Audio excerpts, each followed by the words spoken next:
Hello friends, Radhe Radhe. उत्पन्ना एकादशी की हार्दिक शुभकामनाएं। उत्पन्ना एकादशी की पूजा विधि आज की वीडियो में हम जानेंगे। उत्पन्ना एकादशी की हमें पूजन कब करना है और पारण हमें कब करना है।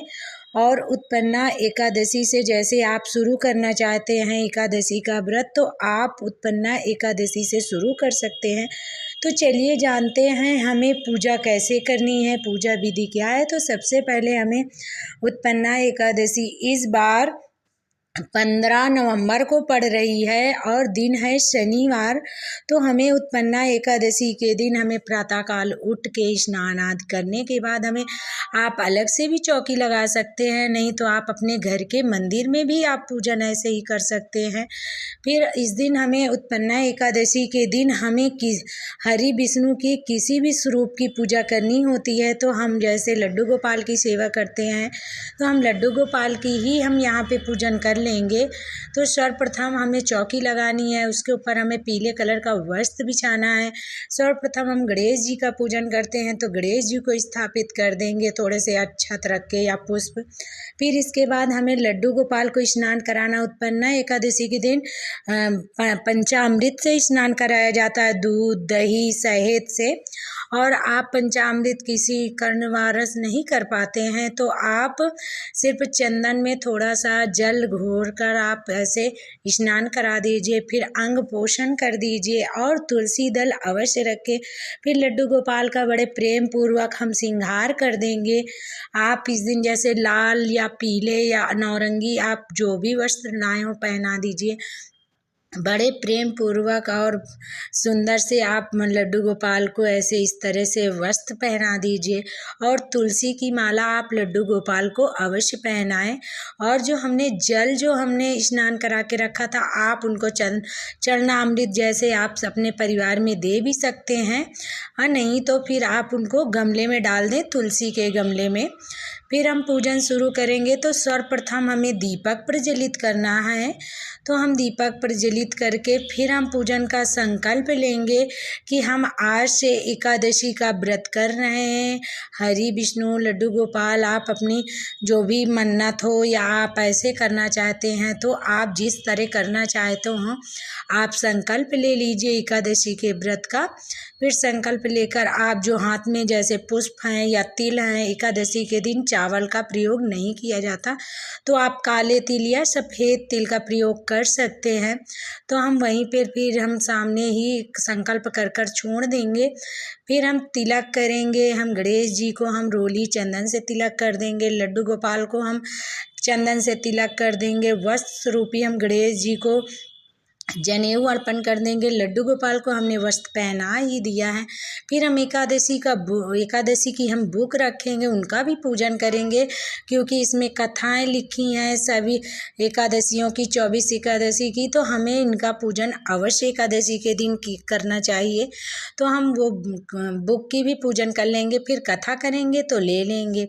इसके बाद हम तिल जैसे हम दीपक का पूजन कर देंगे। दीपक में हम थोड़ी सी रोली है, चंदन है, थोड़े से तिल हैं हम डाल देंगे। और इसके बाद फिर हम पूजा शुरू कर देंगे इस तरह से। फिर हमें जब हम रोली चंदन टीका कर देंगे, फिर इसके बाद हमें जैसे हम हरि विष्णु को जो भी प्रिय पुष्प हैं आप चढ़ा दीजिए। जैसे पीले पुष्प हरि विष्णु को अत्यंत प्रिय हैं, तो हम पुष्प चढ़ा देंगे। और हम गणेश जी का प्रिय पुष्प जैसे गुड़हल का है, तो वो हम गणेश जी को चढ़ा देंगे।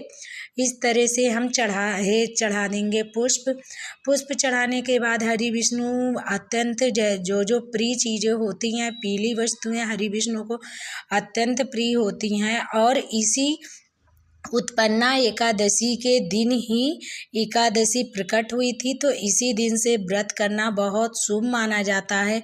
जो लोग व्रत करना चाहते हैं उत्पन्ना एकादशी से आप शुरू कर सकते हैं। फिर हम भोग में जैसे पीली मिठाई का भोग लगाते हैं, ना हो तो आप गुड़ चने का भोग लगा दीजिए। हरि विष्णु को अत्यंत प्रिय है, तो हम गुड़ और चने का भोग लगा देंगे। और तुलसी दल आप अवश्य डालें, पर गणेश जी को तुलसी दल नहीं है पसंद तो उसमें उनका भोग आप अलग से रख सकते हैं, नहीं तो लड्डू गोपाल जी के पास ही आप तुलसी दल रख दीजिए। फिर आप कुछ फल रख दीजिए, आप जो भी फल रखना चाहें। फिर हमें कुछ दक्षिणा रखनी होती है, जो हम सामग्री नहीं चढ़ाते हैं या जो भी हमसे छूट जाती है वो सामग्री को पूर्ण करती है दक्षिणा। तो हमें दक्षिणा अवश्य चढ़ानी है। अपने हाथों में हम थोड़ी सी चने की दाल और गुड़ और पुष्प लेकर हम उत्पन्ना एकादशी की हम व्रत कथा पढ़ लेंगे। और इसी पुस्तक में 24 एकादशियों की कथा दी हुई है। आप इस कथा की बुक अपने घर में अवश्य रखें। एकादशी का आप व्रत करते हैं, फिर हम कथा कर लेंगे। कथा करने के बाद जो हमने हाथों में पुष्प है और चने की दाल गुड़ लिए हैं, थोड़ा सा हम जल में डाल देंगे और हम लड्डू गोपाल के पास इनको छोड़ देंगे। और जब हमने जो जल में डाला है वो हम सूर्य देवता को अर्घ दे देंगे। फिर हम इसी तरह से इस दिन हरि विष्णु और तुलसी माता की पूजा की जाती है शालिग्राम की। तो हम तुलसी माता में पहले जल चढ़ा देंगे। जल चढ़ाने के बाद रोली और हमें हल्दी लगानी है तुलसी माता को। फिर आप जैसे इस दिन एकादशी के दिन हमें तुलसी की पूजन अवश्य करनी चाहिए।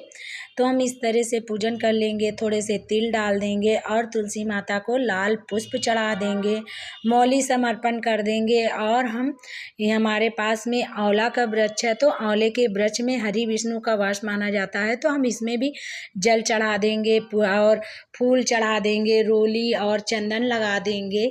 इसके बाद फिर हम कुछ फल चढ़ा देंगे। आप फल ना चढ़ा सके, प्रतिदिन मैं पूजा करती हूँ तुलसी माता की, तो मैं जैसे भोग में मिश्री है या आप किसी भी मिठाई का भोग लगा सकते हैं, आपके घर में जो भी हो। फिर हम तुलसी माता की आरती कर देंगे। इस तरह से आंवले के वृक्ष की हम आरती कर देंगे।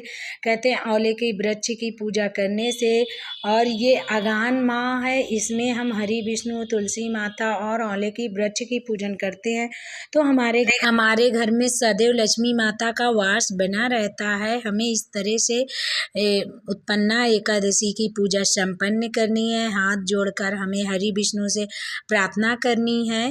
फिर उसके बाद हमने जो ये जल चढ़ाया है इससे हम आचमन करा देंगे, और जो हमने लोटे में जल को सूर्य देवता को अर्घ दे देंगे। एकादशी की पूजा संपन्न